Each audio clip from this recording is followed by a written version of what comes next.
At sa ibang balita, ikinakasana ni dating House Speaker Jose de Venecia ang pakikipag-alyansa ng kanyang lakas faction sa partido ni Senate President Manny Villar at Danding Cojuangco. At ang kanya raw napipisil na maging standard bearer ng koalisyon sa eleksyon 2010 ay walang iba kundi si Villar. Narito po ang report.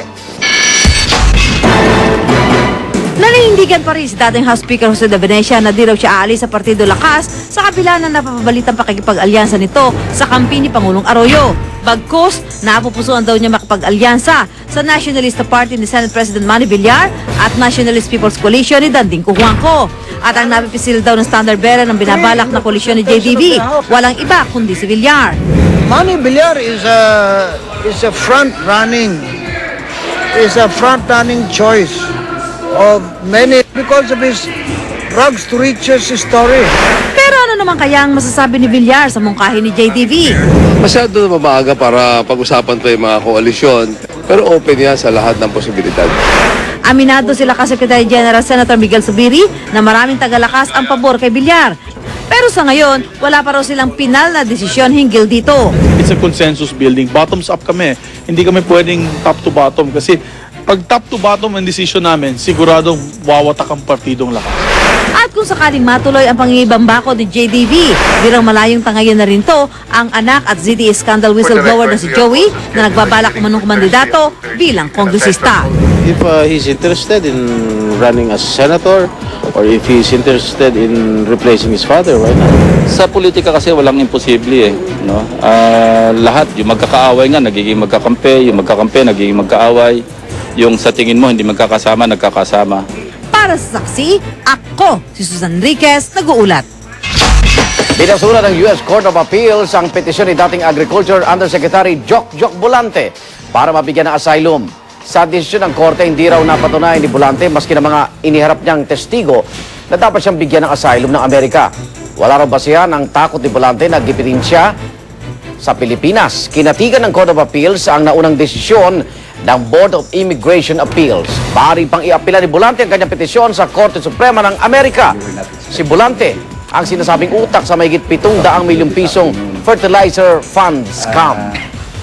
Aprobado na sa committee level ng Kamara panukalang bawas sentensya sa kada buwang mag-aaral ang isang preso sa loob ng piitan. Pero ang mga sentensyado sa mga karumal-dumal na krimen ay posibleng hindi raw sakop ng panukala.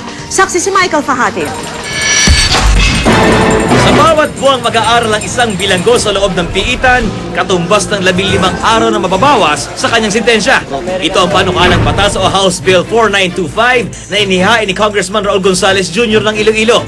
Bukod sa may ipong good time allowance, layunin daw ng panukalang ito na mabigyang karunungan ang mga sentensyado sa pamamagitan ng libreng edukasyon sa elementarya, high school, kolehiyo at vocational courses. Maging ang mga bilanggo na kwalipikadong magturo ay bibigyan din ng ganitong insentibo. Gusto nga natin na yung penal system natin correct. Hindi lamang corrective pero nagre-rehabilitate din.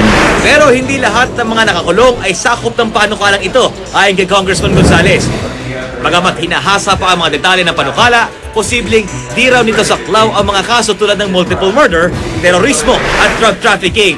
Ang mga may sentensyang reklusyon perpetua naman, maaring makapag-aral, pero wala nga lang bawas sa sentensya.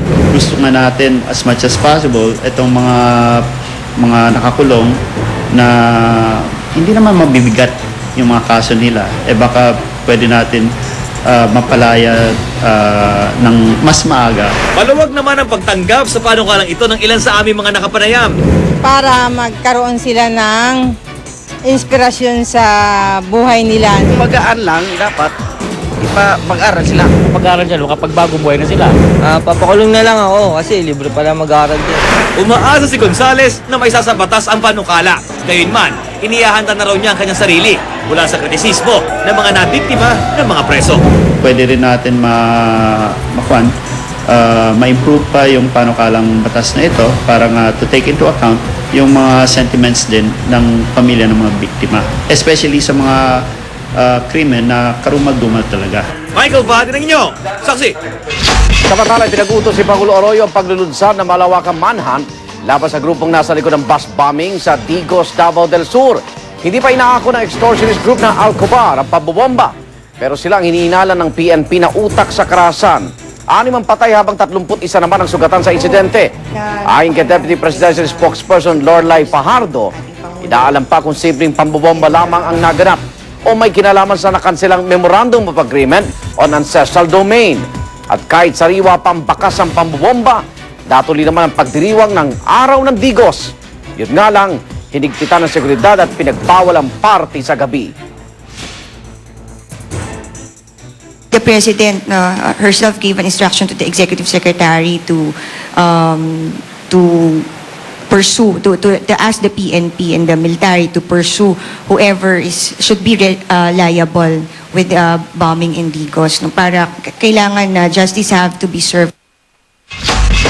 Samantala, pumanaw na po ang Pinoy rapper na si Nasty Mac, isa sa mga featured artist na kasama ng grupong Salbakuta sa hit song nilang Stupid Love.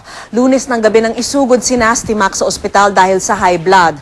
Nakomatose siya at tuluyan ng binawian ng buhay. 12:30 ng madaling araw nitong Martes dahil sa pagputok ng isang ugat sa utak. Naulila ni Nasty Mac ang kanyang may bahay at 3 taong gulang na anak. 265 babae sa Australia nagkarera habang naka-high heels. Mananalo ako dyan.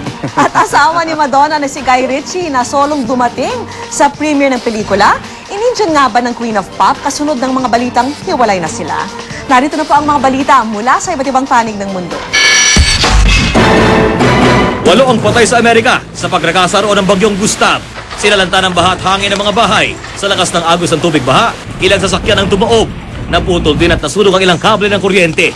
Maging ang Republican National Convention tuloy ni Senator John McCain na pilitang itaon down dahil sa pananalasa ni Hurricane Gustav. Dahil din sa baha, daang libo ang stranded sa hilagang bahagi ng India. Ilan lang sila sa mahigit 1 milyong mga nawalan ng tahanan. Ang karamihan, nagsilikas na sa mga evacuation center. Nagdeklara ng state of emergency ang Prime Minister ng Thailand kasunod ng pagkamatay ng isa at pagkakasugat ng 43 iba pa sa sagupaan ng mga grupong kontra at mga gobyerno. Bawal na rin ang pagtitipon na mahigit sa 5 tao. Pinagbawalan na rin ng media na magbalita ng mga nangyayari magdudulot ng panig. May ilang linggo na ang mga kilos protesta roon para pababain sa pwesto ang Thai Prime Minister na pumalit kay Thaksin Shinawatra sa pamamagitan ng kudeta. Nagtatangkaran dahil sa high heels at talaga namang naka-hot pants pa. Pero ito ang kanilang ipinunda. Isang karera ang kahit isang Olympian marahil hindi kayang ipanalo. Espesyal ang kanilang running skills at dead man lang kung magka-tapi-tapilo sa pagkakatakbo habang suot ang mga stiletto. Dahil ang premyo halagang katumbas ng halos 200,000 piso. Sa gitna ng matagal ng balitang hiwalay nila Madonna, dumating mag-isa si Direk Guy Ritchie sa premiere ng kanyang pelikulang Rock'n'Rolla. Pero ilang saglit bago magsimula ang screening, eto na ang Queen of Pop. Sabay nilang itinuloy ang paglakad sa red carpet at game na game pang nag-post sa media.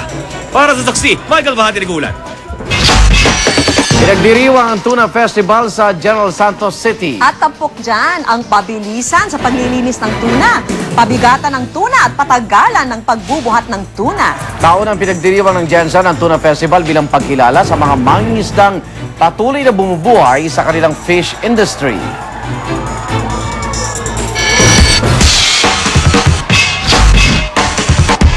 Para sa karagdagang balita, patuloy na tumutok sa GMA News and Public Affairs at mag-log on sa www.gmanews.tv kung saan mapapanood ang ilang bahagi ng saksi. Para naman makatanggap ng mga pinakabagong balita via text, type lang po ang GMA News Space On at isensa 4627.